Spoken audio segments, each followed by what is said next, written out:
Welcome back, and Daryl Kwao is joining us with the business. Thanks, anymore. The National Insurance Commission, NIC, has clamped down on an insurance brokerage firm operating illegally. According to the Commission, Zeta Insurance Brokers has been operating without license for the past 5 years. Bismarck Awusa has more in this report.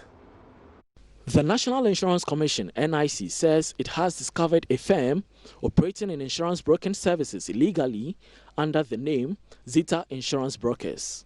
According to the Commission, the said company has been operating for the past 5 years from the headquarters of the Apostolic Church of Ghana near the Cocoa Clinic in Accra. The Commissioner of Insurance, Justice Yaofori, says the police are currently investigating the matter.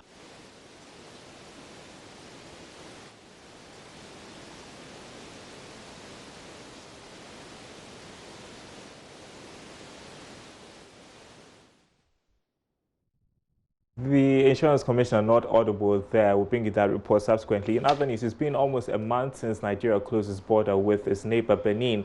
It has halted the activities of many haulage firms as well as some exporters. The Association of Ghana Industries has meanwhile dispatched a delegation to Nigeria for dialogue on the best way out. Charles Aite has been assessing the impact of this development on traders in our reports. These haulage trucks have all been grounded for weeks. Drivers here tell Joy Business the closure of the Nigerian-Benin border has rendered them jobless. Just because of the close the border, so you can't go. So we came back to house and then we are waiting the time they are going to open the border. Richard heads the Accra-Lagos bus station at Tudu in the central business district of Accra. His job routine is endless as drivers commute to and from the Accra-Lagos route on a 24-hour basis. But he had to cut short work hours since the closure of the Nigeria-Benin border. With the number of cargoes grounded, most petty traders who patronize the bus station are changing their routes. The ones that are going from Ghana here to Nigeria, some of them, even most of them are parked at the borders there. They cannot go inside, they can't go in, and some, the ones that are coming in cannot go, they cannot come. So it's affecting business a lot. It all happened in August when Nigeria's President Muhammadu Buhari ordered a partial closure of the border with Benin to check smuggling of cheap goods into Nigeria. The tracks that you see all around me are fully fitted tracks with goods in them, but they cannot move. They're grounded for now. Why? Because their main route, which is from Ghana to Nigeria and that of Benin, has been closed down. This has had a toll on their businesses, and they're just grounded, waiting for authorities of Nigeria to act in opening up the border.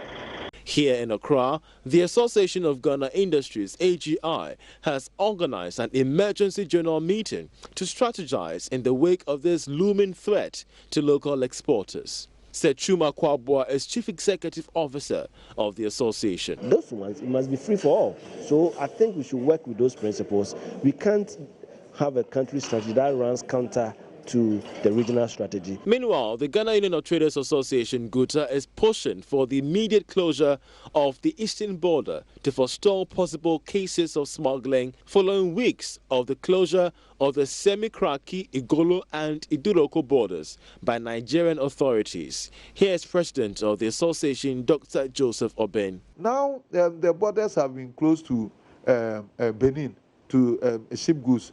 The abundance of these products that have been shipped already are not going to go back to Europe, Asia, or wherever it came from. It's going to find its way into Ghana. It's also going to be smuggled to affect the same economy. These are the areas that you have to look. And that Ghana, as the authorities, as a matter of urgency, should also shut down the Eastern Corridor. So far, the Ministry of Foreign Affairs and Regional Integration has appealed to Ghanaian traders to remain calm as it works with the Nigerian authorities to ease its ban on the exportation of non-traditional products into Ghana. In a statement on Tuesday, the ministry said it emphasizes with the traders who have to deal with the ban and the closure of the Semi-Kraki, Igolo and Iduroko borders without prior notice to the ECOWAS member state. Even as Ghana has won the access to be the secretariat of the Continental Free Trade Agreement with thousands, if not billions of US dollars in exchange of hands, threats from protectionist economies like that of Nigeria and South Africa are potential bloom beds to the entire issue of how successful the Continental Free Trade Agreement could be in the future. For Joy Business, I'm Charles Aite reporting. And that's your business update for now. Back to you anymore. Thank you, Daryl, for that. And coming up a little bit is sports with George Addo Jr.